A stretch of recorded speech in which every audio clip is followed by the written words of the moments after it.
That was Tilly and the Wall with Falling Without Knowing right here on 91.3 Real College Radio. And you're listening to Free Association with Mark Lane, and I'll be coming at you until 4 o'clock on this Wednesday afternoon. Well, you don't really need to know the headlines. I mean, there's one big headline, which is Obama beat McCain in the presidential election. It got over so quickly. McCain folded like a lawn chair. I mean, he by 10:21 last night, Central Time, of course, he was delivering his concession speech. He was delivering his speech, saying I give up, I wave the white flag. So in Arizona, that was about at 8:21, right in enough time for him to hit the sack. So that's what's been dominating the news. I don't need to get into the specifics of what happened. You know what happened last night, but kind of something sad. There is some sad news, which is Michael Crichton, the author of Jurassic Park, Rising Sun, and other great novels, Congo. He passed away at the age of 66, and our thoughts and prayers go out to his family. He wrote some great pieces of fiction. Okay, coming up next, we have the Ting Tings with Shut Up and Let Me Go.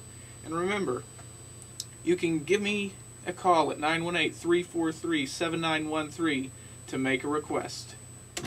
That was TV on the Radio with Dancing Shoes right here on Free Association with Mark Lane. Before that, we had the Ting Tings with Shut Up and Let Me Go. And then before that, we had Tilly and the Wall with Falling Without Knowing. Well, if you do fall, at least you should know about the Turkey Trot for Tots, a 5-kilometer run hosted by the Claremore Chiropractic Center, which will be held this Saturday morning beginning at 8, and it'll all take place at the Claremore Lake.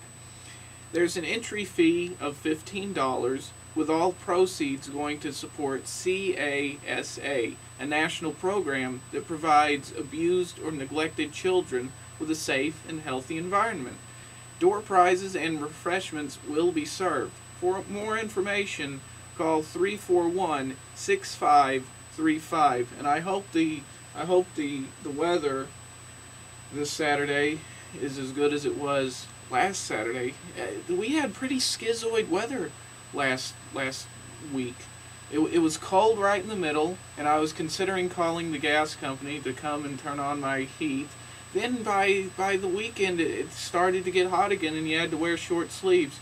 Well, coming up after the break, we'll take a look at the weather and see whether or not God put Mother Nature on Valium. And we'll also get to a request for Yo La Tengo with I Want to Be Your Lover. Be here.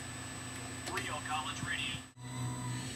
That was Pictures and Sound with Everything Leaves a Mark, and how appropriate that should be because you're listening to Mark Lane on Free Association on 91.3 FM Real College Radio.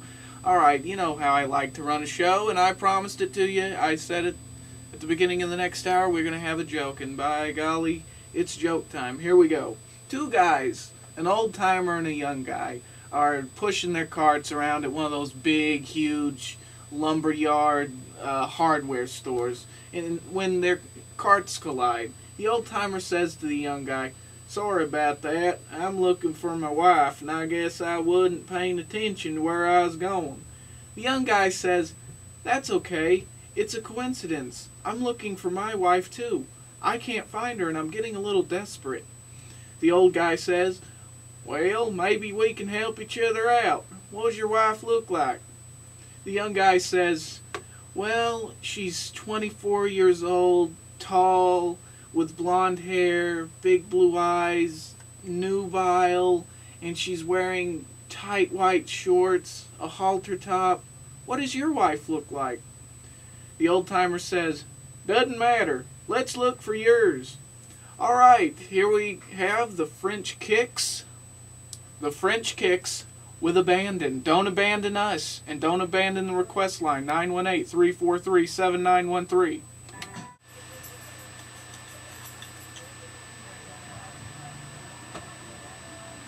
Ladies Ladies and gentlemen, in this corner weighing 120 pounds soaking wet, your Fort Smith Fireball, your champion of chicken, your deluxe dueling DJ, he's cocked, locked, and ready to rock, Doc. It's Mark Lane!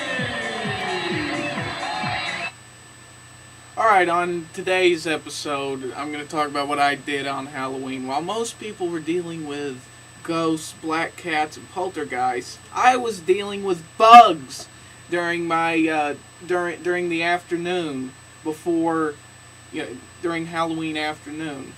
So I'm sitting around in my fortress of solitude, waiting for 3:40 to roll around so I can go into work down in the TV station. And I'm talking to my sister, and I hear this clacking on the ceiling, and I look up, and there's a couple of ladybugs up there.